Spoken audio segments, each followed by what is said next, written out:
여러분 반갑습니다. 오늘은 야당이 살아야 나라가 산다라는 주제를 가지고 여러분들에게 말씀드리겠습니다. 작금의 한국의 상황은 비상시국입니다. 북한이 어제 새벽 5시 6분과 5시 27분에 원산 갈마 일대에서 동북방 동해 해상으로 단거리 탄도미사일 2발을 발사했다고 밝혔습니다. 지난 25일에도 북한은 미사일을 2발 발사했는데 합참은 북한의 연이은 미사일 발사는 한반도 긴장 완화 노력에 도움이 되지 않으며 이러한 행위를 즉각 중단할 것을 촉구한다고 밝혔습니다. 북한은 김정은이가 남측 정부의 첨단 무기 도입과 한미 군사 연습에 대한 엄중한 경고 차원에서 미사일을 발사했다고 합니다. 이제 문재인 정부는 국민들의 안전을 생각해서라도 북한에 단호한 대응을 해야 한다고 생각합니다. 그동안 문재인과 김정은의 남북 위장평화쇼가 얼마나 국민의 눈과 귀를 멀게 하고 통일의 환상을 갖게 했습니까? 그 결과로 지난 지방선거에서 더불어민주당이 압승을 했습니다. 무지몽매한 국민들은 문재인 정권에 아낌없이 박수를 보냈습니다. 아마도 지금쯤은 남북이 통일이 되어 있어야 할 시점임에도 불구하고 통일은커녕 연일 북한은 미사일을 쏘아대고 있습니다. 이제 북한이 연일 이렇게 미사일을 쏘아대도 국민들은 안보에는 전혀 관심이 없습니다. 누가 이렇게 의식교육을 시켰을까요? 한 나라의 대통령이 가진 생각과 신념으로 인해 안보가 파탄이 났습니다. 그리고 한일 양국 간 첨예한 문제로 떠오르고 있는 일본의 경제보복은 한국의 문제이고 이것은 대통령이 가진 생각과 신념의 문제라고 볼 수 있습니다. 조기에 대통령이 한일 관계를 수습해야 함에도 불구하고 그렇게 하지 않았습니다. 이 문제는 워낙 사안이 중요하고 이 일이 커졌을 때 우리나라에 돌아오는 피해는 엄청납니다. 가장이 무능하면 식구들이 고생을 하고 대통령이 무능하면 국민이 고생합니다. 한 나라의 지도자가 상황을 제대로 파악하지 못하고 유연한 태도를 갖지 못하면 국민들을 도탄에 빠뜨릴 수밖에 없습니다. 일본의 경제 보복은 문재인 대통령과 현 정부로부터 시작되었다고 해도 과언이 아닙니다. 왜 그렇게 보느냐? 첫째는 1965년 한일 청구권 협정에서 규정한 대일 청구권 자금은 포괄 보상이며 개인 청구권은 소멸되었다라는 원칙은 한국의 행정부와 입법부, 일본의 행정부와 입법부는 1965년부터 2018년까지 지켜왔습니다. 그러한 원칙을요. 이 원칙을 2018년 10월 한국 대법원이 뒤집은 것에서부터 시작되었습니다. 한국의 대법원이 한일 협정은 포괄 보상이 아니고 개인 청구권은 살아있다고 했습니다. 사법부와 행정부 판단이 충돌하는 상황이 벌어진 것입니다. 외교적 협상을 요구하는 일본을 상대로 문재인 정권은 상권 분립에 따라 사법부 판단에 관여할 수 없다는 입장을 유지했습니다. 이렇게 해서 8개월의 대치는 일본의 경제 보복으로 이어졌습니다.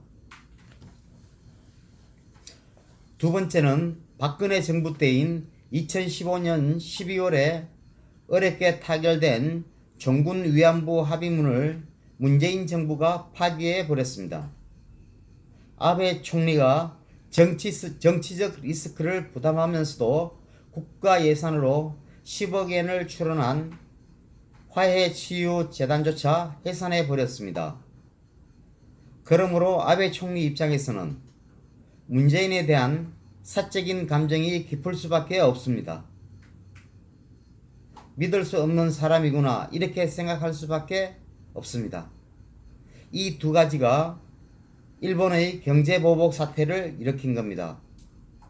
이 일본의 경제보복 문제가 앞으로 어떻게 전개될 것인가가 굉장히 중요한 문제라고 저는 생각합니다.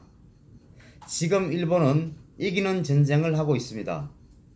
왜 이기는 전쟁인가? 한국 경제의 숨통을 끊어놓을 수 있는 전쟁이기 때문입니다. 그러면 질 수밖에 없는 전쟁을 한국은 왜 하는가? 문재인 정부에게 묻지 않을 수 없습니다. 일본은 그동안 억눌렸던 모든 것들이 이번 전쟁을 통해서 해결되기를 기대한 것입니다.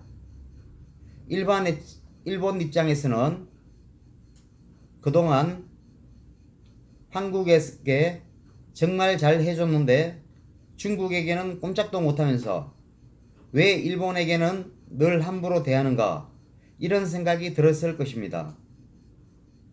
두 나라의 사는 역사는 100년 이상 차이가 나기 때문에 전략 부품이나 전략 소재 등 많은 것들을 일본이 보유하고 있습니다.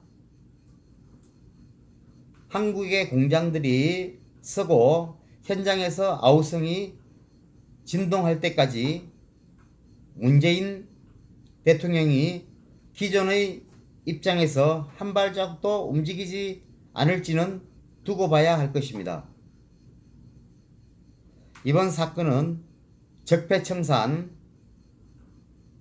반칙의 역사, 친일청산 등으로 무장된 정치인 한 사람이 물적으로 뿐만 아니라 심적으로 한 나라에 얼마나 큰 폐해를 끼칠 수 있는가를 여실히 보여주는 대표적인 사례로 손꼽힐 것입니다. 문재인과 같은 현명치 못한 대통령으로 말미암아 우리나라가 구한말 일제치하를 거쳐 한일 관계를 동등한 관계로 만들어 놓았는데 이번 경제전쟁에서 치고 나면 이제 수평적인 관계에서 수직적인 관계로 될 수밖에 없습니다. 지금까지 어렵게 쌓아놓은 외교적 자산을 송두리째 날려버리고 말 것입니다. 우리는 지금 문재인이란 대통령으로 인해 너무나 큰 고통을 받고 있습니다. 보편적 가치보다는 민족적 가치가 우선이 되면 그 나라는 망할 수밖에 없습니다. 그럼에도 불구하고 지금의 자유한국당은 친일이라는 프레임에 갇혀서 아무것도 하지 못하고 있습니다. 이것이 야당입니까? 예전의 YS 같은 진정한 투사가 필요한 시점입니다.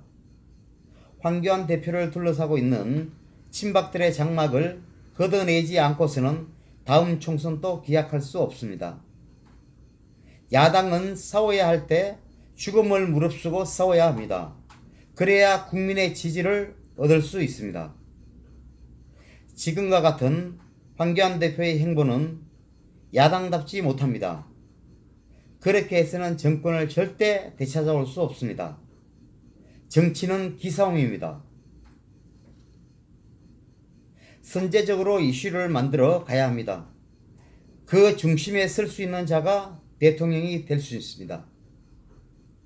반드시 야당은 현 시점에서 투쟁의 정치, 이기는 정치, 단합할 수 있는 정치를 해야만이 다음 정권을 기약할 수 있습니다. 오늘은 여기까지 말씀을 드리겠습니다. 감사합니다.